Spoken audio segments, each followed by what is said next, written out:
And it's like beating a dead horse saying the same things over and over again. And I don't mean to, but there's no other way to put it except that that content has to provide value. Anybody else?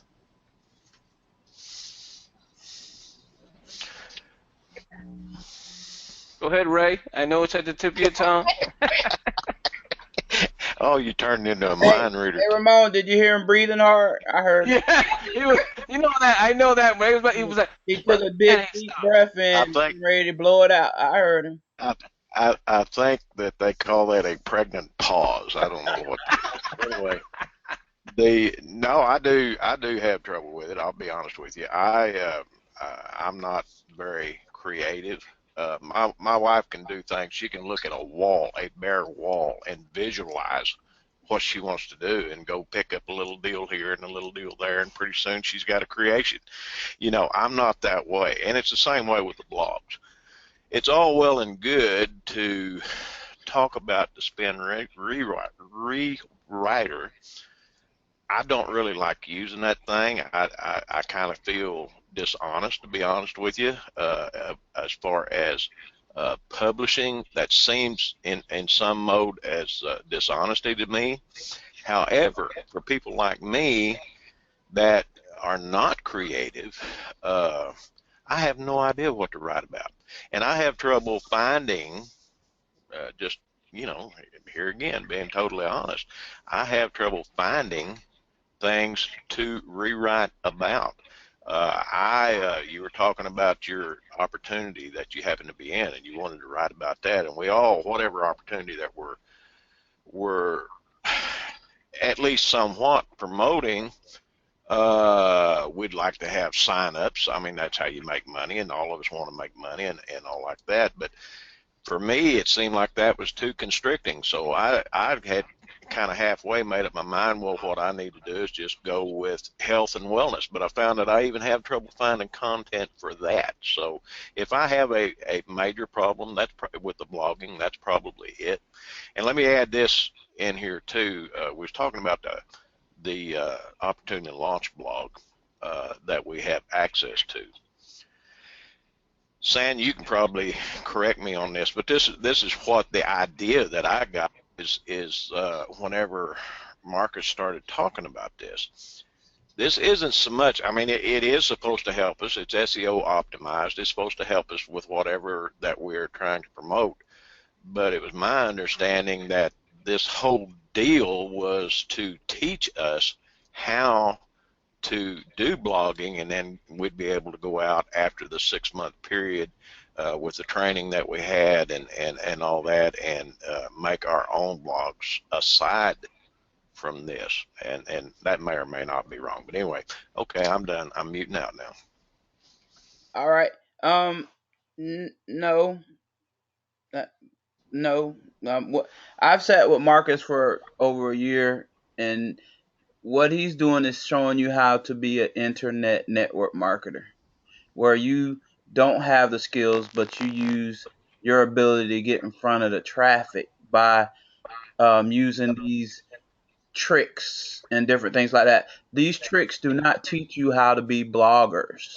Now his goal was to give you a foundation of some general stuff so you can learn, so you'll have some understanding of what you're doing. But what he's teaching you is totally generic. Whatever you're learning is not going to teach you how to be a blogger. What Miss Pat teaches you is the right way. Kind of like what you're saying with the spin rewriter. That's not teaching you how to write articles. It's teaching you how to take other people's articles and make it look like it's your article. And that's the same thing what Marcus is. He's a blog rewriter or a blog re-enhancer. He's not teaching you really how to be a blogger. He's teaching you how to manipulate the system to get in front to get the same results as a person that was actually blogging. So you could sit there forever and be on the first page of Google and never know nothing about blogging, really. You don't really just by what he's doing, the only thing you need to do is take some content and throw it up there, and it doesn't even have to be the right content, but like Ramon said, what is your result that you're looking for? You're looking at people that want to either find your business, purchase from your business, not just getting some type of generic traffic. And when you do it that way, you have to be a top level marketer that can get anybody to come and spin them into your opportunity just by them looking at something that was totally different from what they thought they were looking at. You have to be on your A game to be able to do that. And that's what Marcus does. He can do that because people, he can be talking about cars, and then when they get there he'll talk about something else and have them buying bicycles or something totally unrelated. And but most people couldn't do that. That's why I said, um, people that are looking towards the opportunity launch blog, the purpose of it is really to get you on that first or second page of Google, and then put opportunity launch. All roads lead to opportunity launch. All roads lead to opportunity launch. So, I mean, your business, what they see first and foremost is opportunity launch.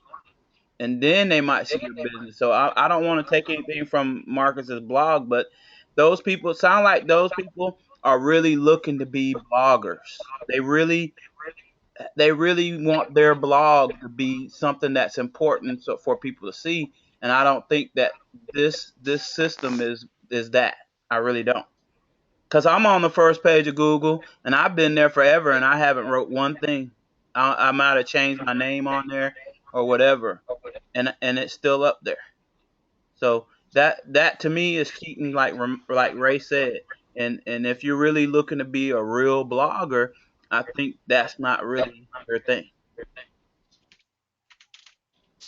Well, the blog is just another tool, guys. As Patricia was talking about attraction marketing, I'm not real big on that. However, you have to make yourself attractive for people to come to you. There are other ways to get on the first page of Google outside of a blog if that's not your deal. I mean, you can make videos, you can make slide shares, all those things. And if you keyword it right, it's easy to get on the first page of Google for that keyword. So a blog's not the end-all be-all. However, it is a tool that I feel like that we need to use, and I feel somewhat deficient, if you will, because I'm just not a blogger. I've had several blogs. I've tried it for years, and some limited success about getting people to talk to. But there's other ways of doing it. But this whole thing with the blog it's I'm determined to try to master it if I can, but I don't know how to do that really without having a creative bone in my body. You know what I mean? I mean, it'd be like me trying to paint a masterpiece of some kind. But anyway, that's my input. I'll hush. So, Sam, given what you've said about opportunity launch and that blog, and what I am doing every Wednesday, puts me in a position of I'm reflecting on what it is that I can provide the platform with that will give the most value. That's my concern, because different people are looking towards that blog as I really don't know. I'm gonna, to be honest, I'll say it this way. I got an answer. I'm sorry. I got an answer. Go ahead and say what. I got an answer. I already know where you're going. I got an answer. Okay. I'm going to be very straightforward and say to you that I have blogged for any number of years. When I heard about the Opportunity Launch blog, I have said to you all over and over again that my intent was to get and to remain on page one, and I felt that that blog would put me there and kind of supplant, if you will, others that are on page one. That was my intent. And I am a former English teacher. Ray, I concur with you. I feel very guilty when I try to take a piece and spin write it, and especially when it's not my own. Now, I can take my articles and rewrite them and have no qualms or quibbles about it. whatsoever. But when I take somebody else's work and spin it and try to pass it off as though it were my own, it gives me pause, and that's my challenge with it. I have articles that I need to put on my blogging platform, which I've done research on, for the EPX body that actually had the tea. They added two more ingredients in the tea. And when they did that, my intent was to put that article on the Opportunity Launch blog and place it on, hope I knew it would be on page one. In that article, Ray, the two new ingredients become the basis for my discussion. So I did research, and I talk about rooibos, and I talk about honey bush, and that becomes the core of my article. So if you are unable to find, topics for TLC, there are plenty of them out there. You can take one of your products, for example, even the tea. I've done a blog, and I was in TLC. I think I told you all that. I have blogs out there right now. TLC, that tea has 9 ingredients in it. You can write a blog about each one of them. There could be an entire blog just about chamomile and then bring it back to TLC as your selling point. So I think a lot of times if we are on the platform together, we can pool our resources. If you've got questions, we can ask them, and we can become a repository of knowledge for one another, help one another. Sometimes it's just like, what? Oh, I didn't even think about that, Patricia, and bam, there's an idea for you to do, a blog. There's an idea for you to create a video, if you will. And so I think that's what's good about Opportunity Launch. I think that's what's good about Wednesday.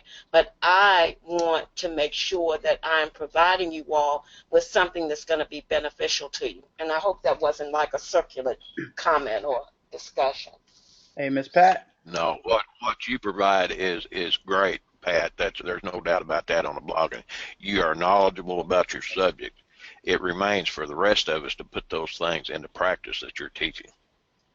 Yes, and I don't, when I hear, and somebody on here, I think it's Janet, it's either Janet or Lisa, who put in one of our groups that she had actually done her blog, and how she was, proud of it, and the only thing she wanted to do was to put a video in there. And it gives me great pleasure, and it gives me just a smile on my face to see that somebody has stepped out of the comfort zone to go out there and just do something, even if it's a video. Like Ramon says, he just does a video and puts it on his blogger. That is a step towards, beginning your journey with writing and blogging, and it's not that hard. You just got to take that first step. It's like the baby. That first step, maybe you fall, but like Ramon said, he's going back and he's revising, and all of these things are works in progress, just like we are. If we are just like we were last year, with no growth, with no maturation, we'd be pretty pitiful, I think. So we all learn from even the contacts that we have with one another, with the errors that we make. It brings growth, it brings maturation, and the same should be true of your writing. It's a work in progress. Your blog, a work in progress, but it has to have a beginning so that you can move forward. And that's what I'm saying. Yeah, and Miss Pat, far as what I was gonna say about answering you is, what you're doing is universal. You're totally teaching us about blogging and the right things to do with blogging.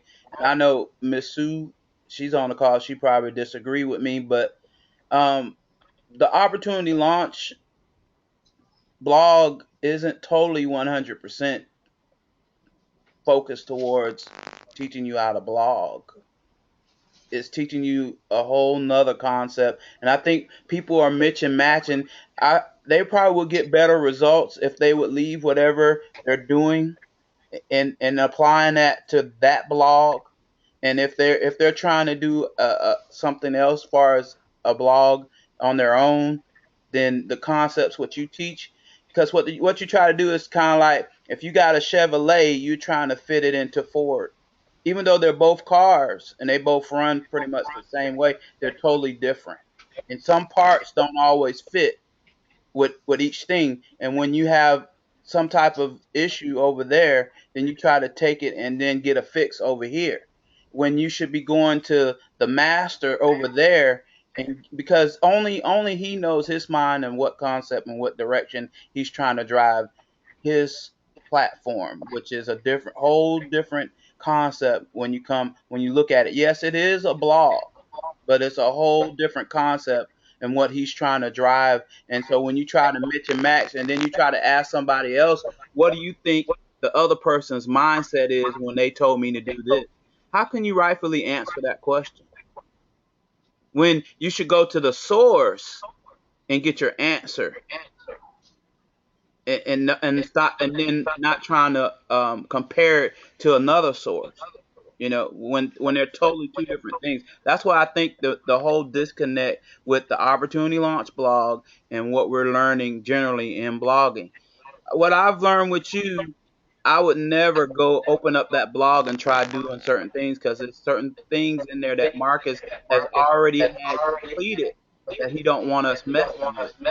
The only thing he really wants you to do is just add some content. But I think we want to be more of a blogger. But if you want to do that, then you probably need to get a blog and not have a SEO optimized opportunity launch blog that's already been set up for you. The only thing you really have to do is just add content to it. Now, if it's the wrong type of blog and it's not your company, I think it's your fault that you received it and you didn't reject it. You should be having your blog. You get what you pay for, not what someone else gives you. And that's my personal opinion. Because you're not going to put your heart into something and I can take a blog that has nothing to do with my business because hey, I really don't care, but you do care and you should have what you pay for. I think that's my personal opinion. Hopefully he doesn't hear this recording. If he does, oh well. But you should have what you pay for and what you really want to put your heart in. Even if it's just putting up basic content, you want to put the content that has to do with your business and not dresses, not something that has nothing to do with the industry that you're really paying your $100 for to do. So, like I said, I think it's two different types of concepts being trying to mix and match, even though they're both blogging, but they're blogging with a different purpose and a different outcome, so to speak. So that's my opinion. All you guys that disagree, put it in the box. Tell me your opinions. I love to know. don't don't And disagree with me in silence. I like to know because I'm not a blogger like Ray. I do not attend or plan on blogging. I have like 5 other tools in my toolbox, and those are the ones that I'm just working on. And my goal is to outsource a blogger. So if anybody needs a job, hit me up. My blogs before that I mentioned a while ago, I actually hired the articles written. Exactly. I was in with another group at the time. There's a lady there. I'm still friends with her today. That would write all of my articles for $10 a piece. Whenever I got $100, I'd send it to her, and she'd write me 10 articles, and I'd space them out. That's the way I handled it before. and there's nothing wrong with that. They have websites that you can go to. I've gone to hirewriters.com. They will write an article for you, and you can put that on your blog and you on your platform, and you actually have purchased the rights to it. So you're paying outsourcing. Exactly. So it's Exactly. not a feeling that I've taken somebody else's ideas and spun them Exactly. around and they don't belong to me. You're actually paying somebody or outsourcing your work. And if you do that, you need to be sure and review that article. Don't just post it like they send it, Right. because you'll find little things, and sometimes you can hyperlink things inside of the article and things that they didn't do to help your article That is one thing in conjunction with this blogging now. That's one thing that I'm excited about this outsourcing deal that we're into now. I definitely want to jump. That's part of what I'm going to jump on. $25 a month and have somebody write your articles for you. You kidding me? Right. Yep. And do Michael everything. Shuttlesworth has a question or statement, Miss Pat. He says he's been blogging for several years, but the issue is getting seen and getting engagement. Yes. I have. I wanted to. Let me see how I want to do this. 9:30. I think what I'll do, Michael and everybody, this is what I have prepared. But Sam, I think you kind of pointed to the dilemma that I really have, and that is trying to make sure that whatever I do doesn't contradict what it is that Marcus is doing, and that's my challenge. I never want to, go against the grain per se. I want to make I don't sure think that. it should be a challenge. I think when people come here, they should have a mindset that you're teaching them how to blog. Okay. Whatever they learning over there with Marcus should stay over there, and they should practice using that on that platform because that's what works best for that platform. And they should engage with Marcus and ask what he wants. Like I said, it's not fair to you to bring questions that they should be asking him over here. And when you're teaching them how to blog, not how to get in front of everybody. If it comes out wrong, you guys forgive me. How to cheat the system so you can sit in front of everybody and get traffic eyes on you, even though you didn't do nothing to get there. Hmm. That you're not teaching them that, Miss Pat. So that's why I said it's not fair to you for those people to come over here with those questions. If they're asking you some generic questions about blog and how to apply to a blog, and they want that answer, then ask that question. But if you want to figure out how you can cheat the system and get on the first page of Google without really doing anything just by having an optimized blog, then those key points that you need to know, you should ask the one who created that technique. Right. And I think it's Hiram. Hiram has his own blog. He's out there. He's working on it. And the only thing that he needs to do, as well as some others, is kind of put through some of the tips that I've given you to help your blog get more noticeability, if you will, on Google. But this is an infographic that was created by Moz, which is SEO company, and it breaks down 9 things that SEO experts agree with how you can rank on Google. And by the way, this one is 2011.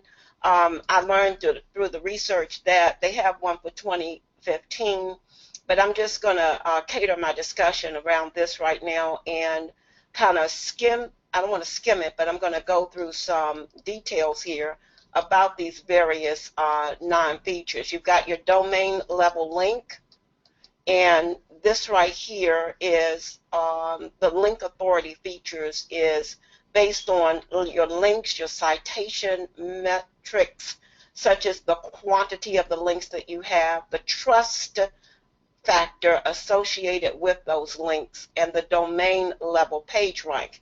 Now, page rank is just something a guy, one of the creators of Google, Larry Page, named that page rank is named after him, and it's some kind of algorithm that Google actually has that will rank websites in the search engines. And it's based on the number of quality links plus the number of links that come into your site. And it really determines, if you will, your ranking in the search engines. But that's one of the things that one of the 9 features that Moz gives us, and it asks the question, what can I do to improve it? You want to get links to all of the pages of your website. That's all of your blogs and all of the pages from high quality sites, including sites that are important in your market. So you want to go to Google Alerts. I spoke about that before. And you can get announcements or alerts on topics within your field. If it's health and wellness, if it's what do you call it, mobile marketing. All you have to do is put that in your search for that Google alerts, and every time an article is written or appears on the web, you can gain access to that. You can use it and evaluate it based on some of the things I spoke about last week: relevancy of the topic, the credibility of the source. Who wrote it? Is that person an authority in the field? If not, you may want to put it to the side and remember that Google does in fact take a look at the sources that you actually cite on your page, on your blog. Are they authority sites? The second thing is your page link level. This has to do again with your page level metrics. Refers to, again, page rank, trust metrics, quality of your link root domains. Links, now I got this right off of Moz, so it's very technical. But what this does include is authority sites in your market industry, well-known journals for your market industry. I think when Ramon told you all in your social media platform, you can look at some trending articles that are in your marketplace. Web, if you're doing health and wellness, there are some government sites that you can go to that have credibility. When I do my presentations, you'll notice that I always use Wikipedia because it is high in terms of its ranking quality. WebMed.com, I believe, the Mayo Clinic, all of these are high authority sites that you may want to use in your articles. The next one is page level keyword and content-based features. I spoke about this when I talked to you about SEO optimization of your page.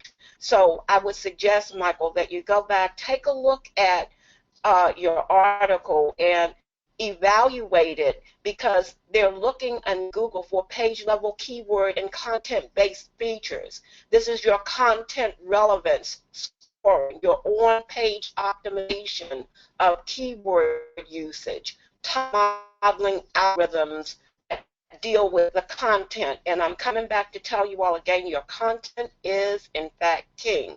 Is it relevant? Is it quality? Is it engaging?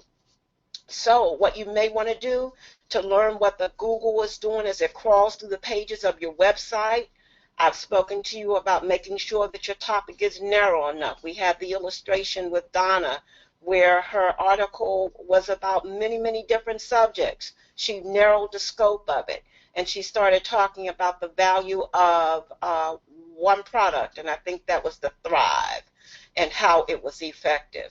Your primary keyword should be at the beginning of your page title. Primary keyword should appear in the URL. Your content needs to be broken up into related subtopics, and they need to be divided into subheadings. Here comes your H1, your H2, and your H3 headings. Your keyword should be emphasized with bold and or italics. We learned that as one of the primary things in Empower Network. Underlining also, that's the third one, so bold and in italics, and at least once for each one of them throughout your page, either bold, italics, or underscored. Your primary keyword should appear in the content body 2 or more times. The beauty of most blogging platforms, and especially the WordPress site, is it will help you to know about your keyword density. Needs to be about 1.0, and it will help you as you go through your blog to identify whether or not you have enough words there, okay? And when I say words, I'm talking about your keywords and your related keywords. Images on the page should have a descriptive alt. I think I shared with you how you want to open up your image and put your keywords therein, as well as, you know, some description, which would be keyword rich. And that's in the alt text. They also have what's called page level agnostic features. This one has to do with non-keyword usage. In other words, non-link metrics. These things don't have anything to do whatsoever with your keywords. making sure that your content is long enough. I did a little discussion with you earlier to let you know that, yeah, 150 words, 250 words, yeah, that was okay for some, but now Google is ranking longer content these days. In fact, the study that was done by Moz shows that across the board, pages ranking for from positions 1 to 10 in Google averaged between 1,500 to 2,000 words of content. Content is king, and it needs to be valuable, not any kind of, loosey-goosey kind of information, but things that are information is providing value to your subscriber, to your prospect, to your viewer. So further it says the 500-word articles used to be sufficient, but you want to provide now in-depth and quality content. Also, is it readable and functional? Ramon shared with us one day his blog, and it had like a flesh scoring, and that tells you the readability level of your article. The WordPress will actually do that for you. If it's too stiff and too formal, you're going to get a low score. You want to make sure that the readability level is consistent there, and that the everyday person, if you will, is able to read it, understand it, and be engaged with it. Also, is it unique? This is the problem with the spin rewriter. You want to make sure that it's a unique article to you. And that's why they suggest, even in the spin rewriter, that you put it through Copyscape. Because if it is found to be plagiarized, you are going to find yourself penalized on Google. You also want to make sure that your site is loading fast, and you can do an evaluation of it to see how fast it loads. Forgot the site, I can let you know maybe tomorrow morning when we come on, Ramon will let me, how to determine how fast your site loads. I don't know if you ever have gone on to a website and it takes forever for everything to load. Sometimes you become so disgusted and infuriated and you just kind of click off. That, for that person, is not a good sign. You want your page to load quickly. And also whether it resides on a secure server. And now you'll see more and more sites that have the HTTPS, which identifies it as being a secured server. Sometimes, too, you may notice that if you go on a site, depending on the antivirus program that you have, it will actually ask you, are you sure you want to go here? Because this site doesn't have a secure, it's not a secure site, or its subscription, if you will, has expired. So all of these become an evaluation for your page level keyword agnostic features. The next one is this one Michael is asking about, engagement. It's another way that you are evaluated on the search engines. And I only liken it to this. Let's say, for example, you needed to buy something at a store, and you went into that store and it looked, like very engaging from the outside. But once you got in, you saw clutter, you saw disorder, you saw just complete chaos. And the employees weren't very pleasant as well. You would probably leave right away. The same is kind of true with your website, with your blog. If the person comes to the site and is not engaged, he or she is going to leave, okay? Engagement and traffic or query data is now called, in 2015, Moz's 2015 evaluation, user usage and traffic query. Now this one refers to the data based on your search engine, your search engine results page, the engagement metrics, your click stream, your click through rate is involved here, your traffic there, how long they stay on the page. And you want to know that Google can't really understand what it gets from your site It's a machine. It's something mechanical. So what happens is your article will go on, go into the search engines, and it'll appear good to Google for time being. But what happens is, and we sometimes try to trick Google, but here becomes the issue. We have to wonder about people when they go to your site. What happens with them? What do they see once they get there? The click-through rate becomes in effect there, because what people do and what they click through on your site helps to either make you or break you in the search engines. So here I am. If a lot of people click through but immediately click the back button and return to Google search results, Google makes the assumption, and rightly so, that the searcher didn't find what he or she was looking for on your page. In other words, your page wasn't a good match for the search terms he or she typed into Google. Here again comes the importance of choosing your keywords very carefully and making sure that your article uses the keywords therein and uses them effectively. You can probably guess that what Google will do if this continues to happen. It's going to pull your page from the search results for those particular keywords. That's why it's easier to get your pages to rank initially than it is to keep them in the rankings long term. So you can fool Google, it's a machine, but you can't really fool people. People's failure to stick around on your site means that you won't be able to fool Google for very, very long. Having a lot of people hit the back button quickly is called having a high bounce rate. And your bounce rate is the percentage of people who leave immediately after landing on your page. And you don't want this to happen. So what can you do to engage people on your pages? I've already spoken about this one. You want to use informational images. Charts will help you. Graphs will help you. Infographics will help you. You want to use engaging videos. You want to, at the bottom of your page, give them related pages that they can go to help give them more information. Information, that's what it is, giving them content, giving them value. You also want to encourage your users to participate with feedback and comments on your page.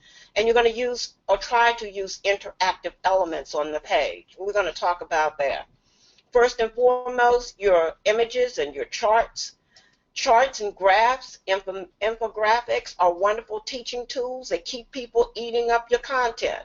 You want to use your subheadings. I cannot tell you enough how important it is to put those subheadings. When people are scanning through your articles, it helps them to digest your information, to break up the page. And you know, and I know, if you saw an article with 1,000 words on it and no images and no breaks in it, you're going to say, no way am I going to read that. You're going to move on to something else, another article that may kind of break it down more easily for you. But just make sure that the headings use a large font. This is where your H1 and your H2 and your H3 headings come into place. You also want to use a different color. You can use both of those if you want to, but you want to segment the areas of your content. You want to use engaging videos. Don't just put anything up there for the sake of entertaining. It needs to grab their attention. It needs to provide value. And if your intent is to give them humor, to make them laugh, then we understand that. That will be in the nature of your topic, in your keywords, etc.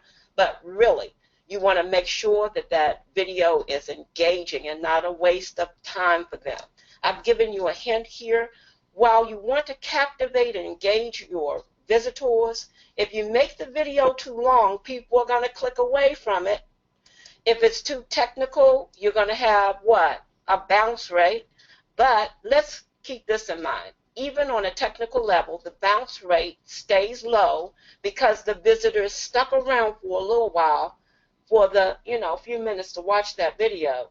But think about the person that you've lost because the video was too long, who may not ever come back to your blog or to your page to get more information.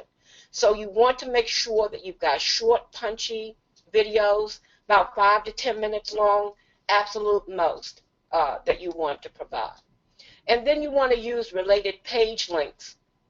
Here you're going to, at the end of your article, you're going to ask them to go to other articles that you may have written within your blog that will help to provide insight, further clarification. And you want to also encourage user participation with comments or feedbacks. It could be good or bad. Sometimes, I think I told you before, if you've got bad comments in the section there, that's a good thing, because what it does, it shares with you how you need to go back and revisit what you wrote, how you need to improve it. So don't look so, downcast if you've got negative evaluations. They serve you well. You want people to share their opinions. And don't get beaten down by them either. Some people are just sour grapes. But you want to encourage commenting. And you know that you have to moderate that. And leave a comment such as this, or a question. Did you get value from this post? If you did, leave a comment and share it on Facebook. This is a call to action.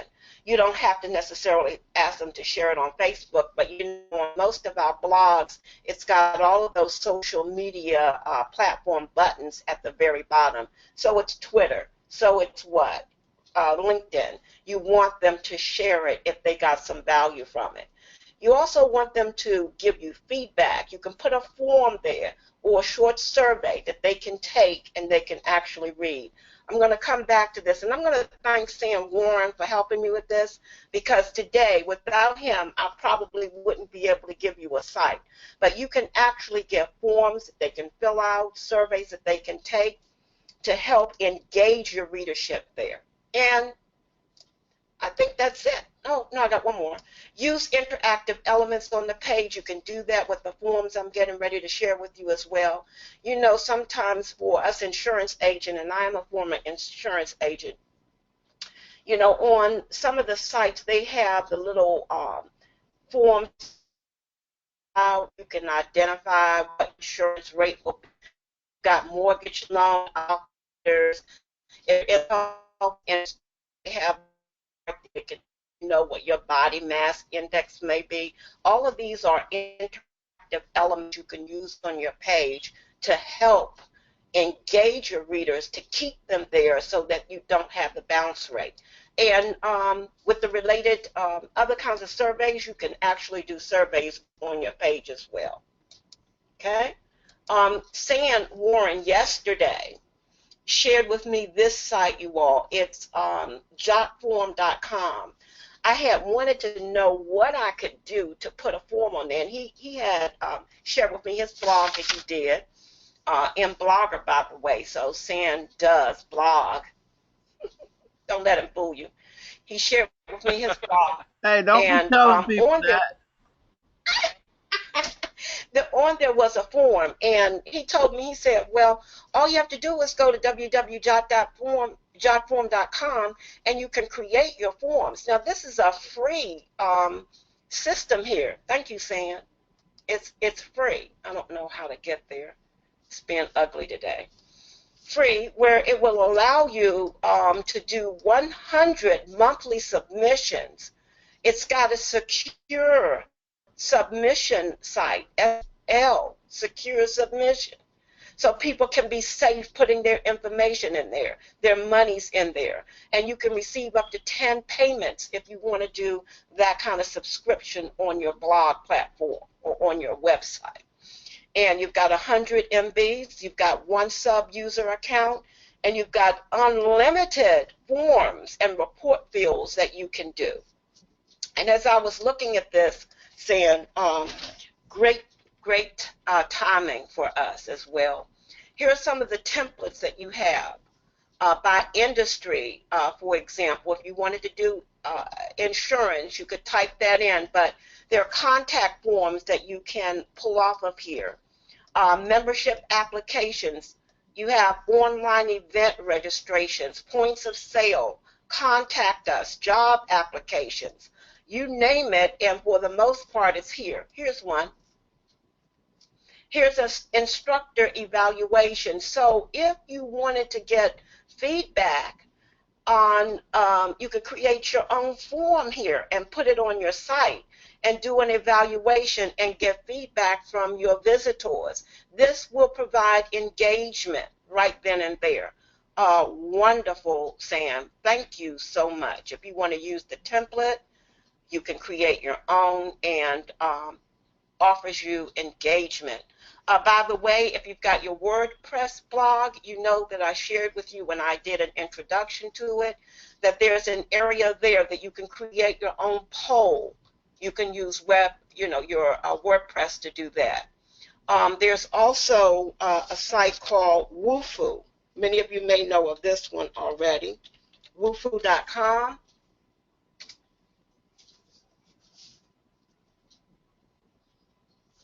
And here again, you can create and you can share forms. You can sign up for free.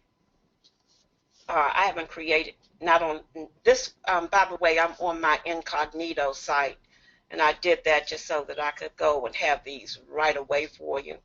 But the beauty of this is you can create your own forms under Woofu. Again, plenty of examples of interactive forms that you can create. You can make them look like your own. You've got smart CAPTCHA, exporting settings, and it too is free. And just one more I want to give you. It's called SurveyMonkey. Many of you may have heard of this one as well. But it too will allow you to create your own forms and plans. It's got a free one, a basic free, which will allow you to get 10 questions, 100 responses, and standard email support is associated with that one. But for the engagement, here are 3 ways that you can kind of get people to input information, and also as they're doing that, it keeps them on your page, if you will. Okay? So that having been said, I guess I'll open it up for any kind of questions that you may have, and hopefully, I can answer them for you. All right, thank you, Miss Pat. Let me mic everybody, I guess. Get everybody. Miss Karen is here with us. I guess she's at work. Everybody should be mic unless they got themselves on mute. Anybody have any questions? Anything for Miss Pat? Great job, Miss Pat. Great job with that blogger. At least 2 more years of watching you, I'll be ready.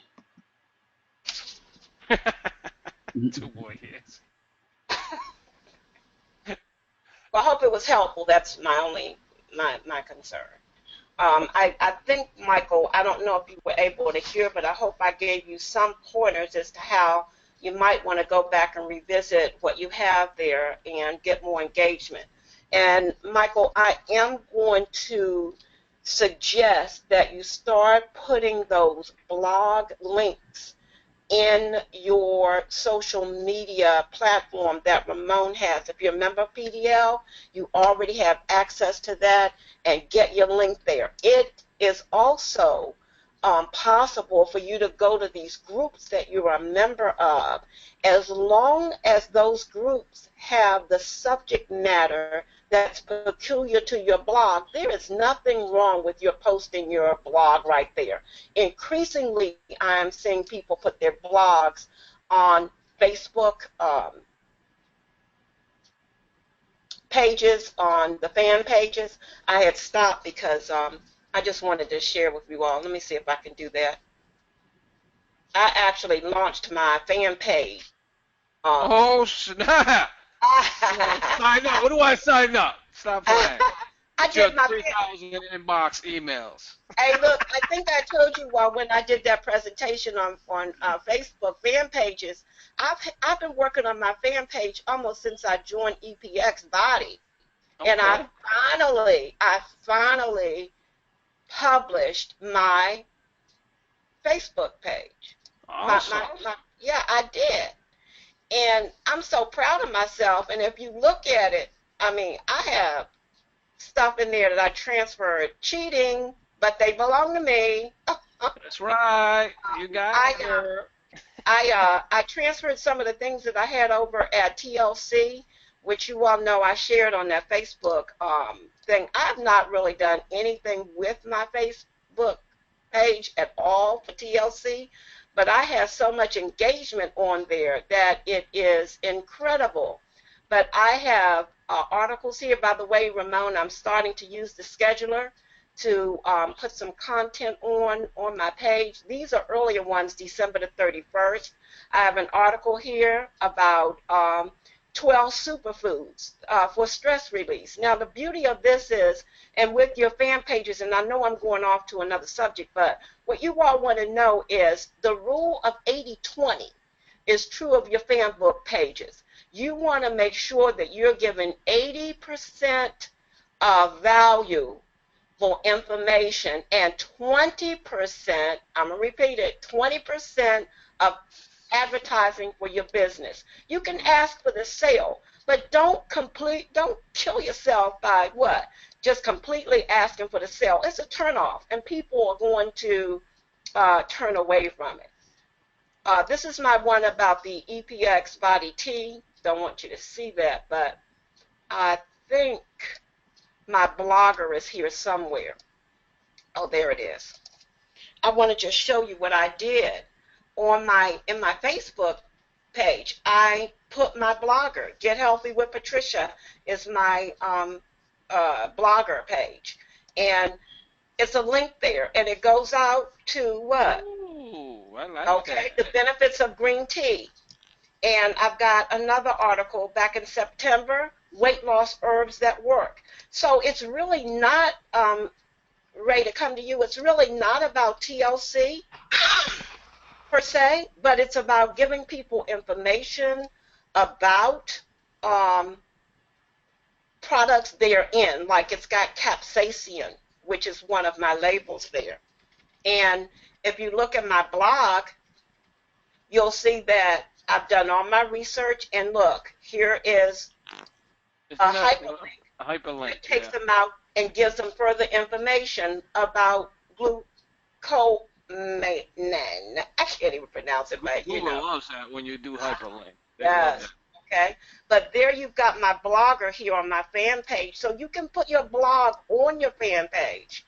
Anything that's going to provide for engagement. Now, this one right here, the picture, but here I decided, Patricia, you need to advertise your business, and bam, there is something that I put there. It's very loud. I'm sorry about that.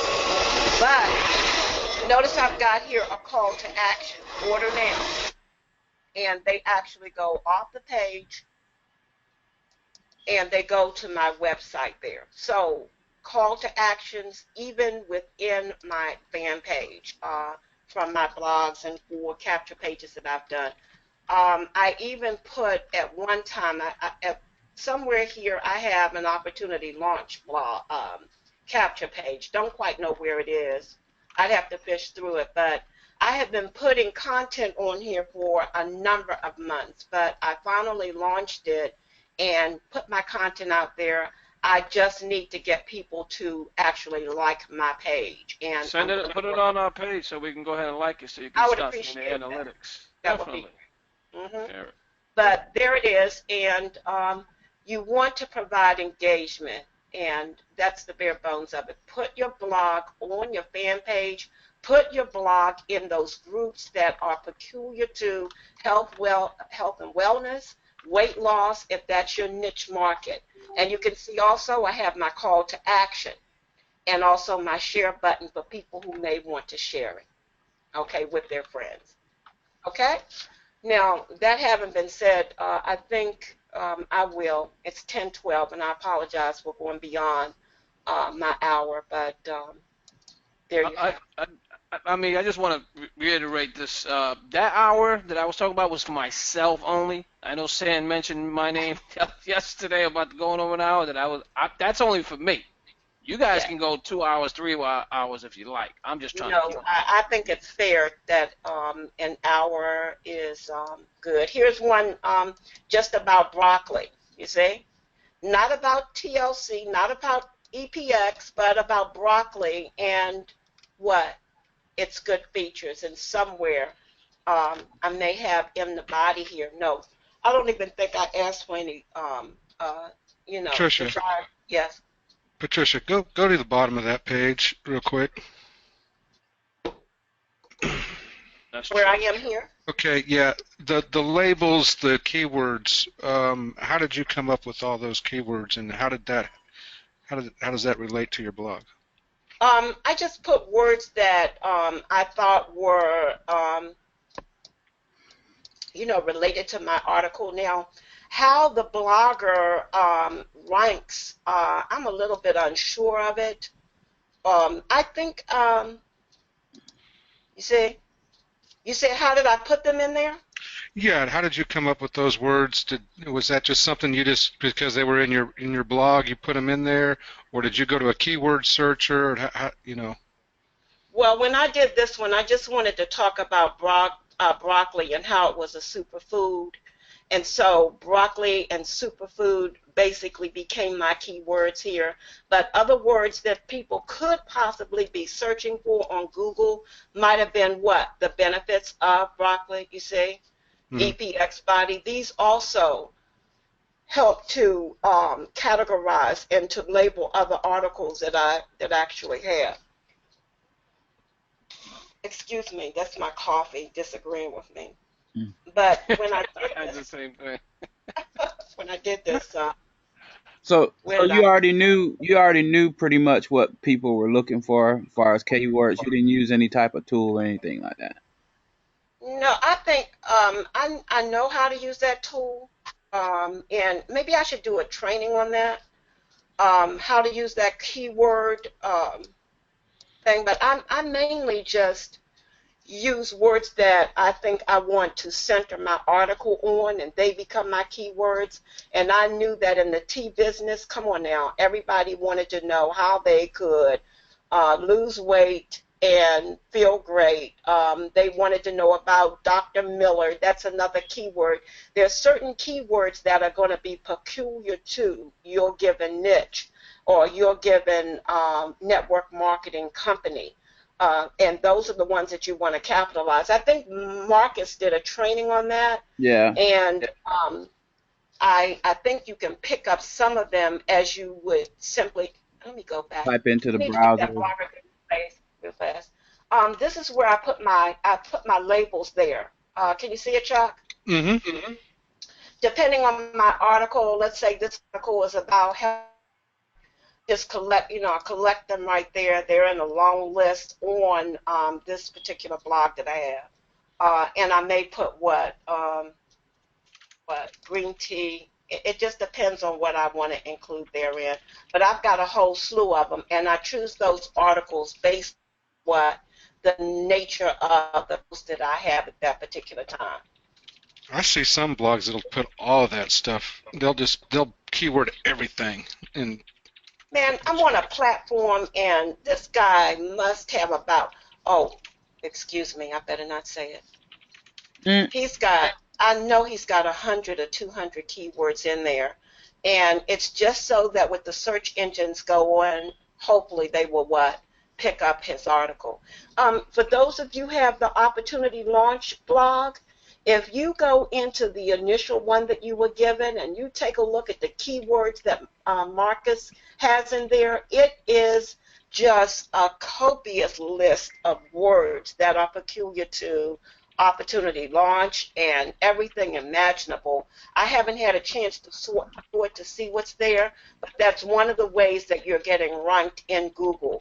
But you're going to have to make sure that your articles have those keywords, that they're keyword rich, and that those little pointers that I gave you a little bit earlier, you want to make sure that they are there in that article. Otherwise, what's the point? Okay? Can I say it first, Ray? There's a nugget.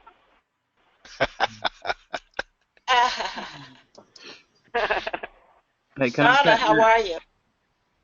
I'm good, thank you. I've been listening, and please, please, don't cut yourself down at all. Please don't do that. You are awesome. I love you. You're teaching me so much information and value. it may be different than what Marcus is teaching. I love, I like what he teaches too, and like you guys all defined this morning, there are things he's showing us, and there's reasons why, and there's things you're showing us, there's reasons why. It's you're just amazing. Don't cut yourself down, please. You Okay. are yes. Thanks, Donna. I build you up a lot when I'm promoting. I say, our teacher, Miss Patricia Reynolds, is awesome, and I do think that, and I do appreciate your teaching. Right. See this right here, and I didn't do my other thing, but you see this one, who is Ollie? Mm-hmm. This is the person, you all, that I wanted to supplant on page 1 of Google. Do you want to beat him down? Yeah, and this is what Ray was saying earlier about these YouTube videos. If you will optimize those videos, you are also going to find yourself on page 1 of Google. So it's not just about the blog. The blog is another tool in your arsenal that you should have available to you so that you can be a well-rounded network marketer, internet network marketer. Boy, that was hard to say. Miss Patricia. Yes? Igor here. I have a question. I hope I can answer your question, Igor. Go on. I'm sure you can. But I'm gonna see, Igor, I'm gonna just show with you all. You see this right here? Now I'm in my incognito area. You see that? And that means that nothing in my resident memory from Google is here. This is Yahoo. Don't just think about Google all the time. You've got Yahoo, you've got Bing. Those are other search engines that you can use. Now, I put an EPX Body 90-day challenge. You see that? Here's EPX. This is the Beat Body, which probably bought that space. These are paid ads. You've got EPX Body. This is our company. But I want to show you this. And I'm not tooting my horn, but I know that I can. I hear it too. I hear it too. Did you hear it? I heard This it too. is my blog. It's the coffee. This is my blog. Mm-hmm. Okay? This is also my blog. I have 2 blogs out there, and this is the 2 a.m. traffic. And in 2 a.m. traffic, it also helps me to, SEO optimize everything. But you see all my articles, and you see right down here below, I hope I did it with this one. No, I didn't. But there's my call to action. See that? And it takes my folk to my page so that they can purchase. And then, and I'm not here's another one. There's another one that I did, and I hope it's different. No, I don't want that one. I want this one. This is also the 90-day challenge. Same topic, but just more information. It's longer than the other one. If you were to go back in my back office, you will be able to see that in this video, in this picture right here, I have used my alt tags in there. Another way of getting myself seen in the, in the engines there. And you'll also notice here that I just didn't put that a paragraph, that the challenge report. You see my bullets here? Remember that I want to help my reader follow my train of thought. Maybe they don't want to read all of this introductory stuff here. There's my black and bold in print for my keyword. Miss Pat, Remember, we want to do that. I want to ask you a question. All this stuff that you wrote on that 90-day challenge, where did you get that content? You made it up? I got this content from it was a PDF file in EPX that I used, and I tried my very best. See, sometimes as a former English teacher, I taught my students one thing.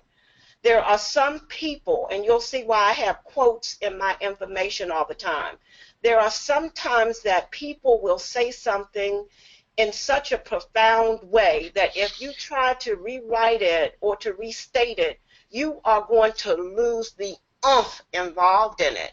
They have said it so wonderfully well that if you tamper with it, you are going to change the meaning perhaps, or the effect of it, or the emotions of it. In that PDF file, it was put there for me. The steps are there. And notice what I said, Sam. Here are the specific steps as outlined by what? The company. So I copied this where? From EPX body site. Word for word, verbatim. I've got these ellipsis marks here because probably I omitted something from the original. So that's where I got it. All right, you pass. You get a green light. Now you see what I did? I underlined that. Remember I told you in our discussion earlier, Yeah. 3 things you want to do. Underscore your keyword, put it in black and bold and print. I mean, it doesn't have to be black, but in bold and print. And somewhere I hope I have it italicized. I don't know. Could have slipped by me here. But the italics is the 3rd thing. So Ray, what I've learned from that right there is you could take other people's information, but you have to do all you can to make sure you give credit to where credit is due, not to rewrite it as it is yours. Right. You have to give attribution. It's called giving credit to your original source. And then this morning I was telling you all that what you want to do is use related articles. And here I've given a link for an article that they can go to. It's a review of the company itself. Okay? Tenfold. All righty.